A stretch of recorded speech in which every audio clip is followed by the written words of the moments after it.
How's it? Welcome back. So, can the way you start off your meditation when your goal is to sink down into hypnagogia to eventually switch over into hypnagogic meditation, can the way you started out affect the type of liminal dream hypnagogic images that you have? And I mean particularly like the early stage version of it, because when you get into the deeper stages of it, I don't think it really has much of an effect on it at all. And I would venture a guess, I don't think it has that much of an effect on the early stages of it either, you know, but it might have some. But I bring it up because this wasn't even a question I was even mulling over in my mind, but I was meditating the other day and then I transitioned that, you know, as I was taking a nap. So I ended up transitioning that into hypnagogic meditation. And I had a few I had like one interesting insight in the early parts of my meditation. And then when I slipped into hypnagogia, I had a different type of early stage hypnagogic imagery that I don't typically tend to have. So I was lying down, getting ready to meditate, and something out of the ordinary that I was doing for this particular session is I was doing a guided meditation.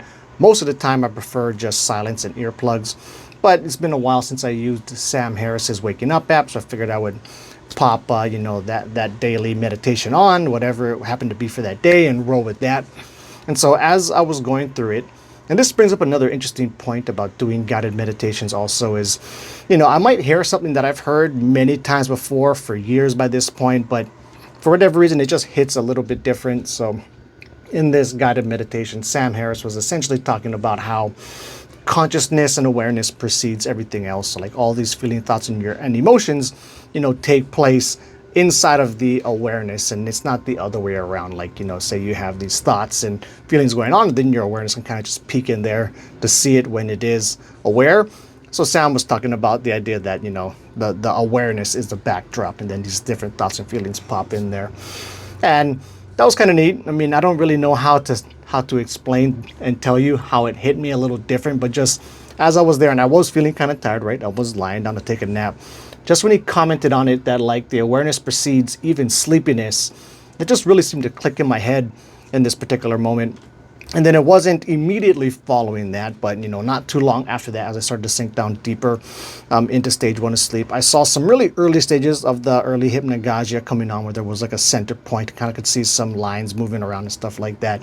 But then the difference is I suddenly had this like really brightly colored lines that were almost going into like a swirl like this, where like there was, and I wish I bothered remembering the actual colors, but they were strong. And it was like, you know, red, green, and orange, and like yellow, and just like almost swirling like this.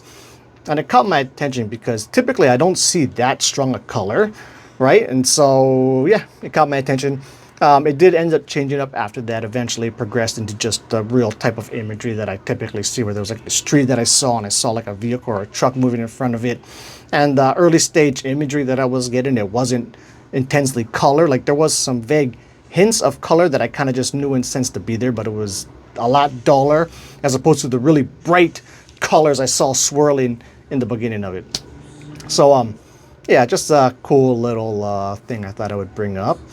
And yeah, so I posed that question to you. Do you think, if you have any experience with this whole hypnagogic liminal dream meditation thing, have you ever noticed a difference in how the early stages of it are affected by, I guess, the type of meditation you're having before that leads into the actual hypnagogic part of it?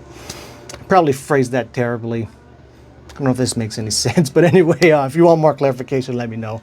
I might make a follow-up video on it, but yeah, that's it. Until the next video, keep your hypnagogic meditation practice legit.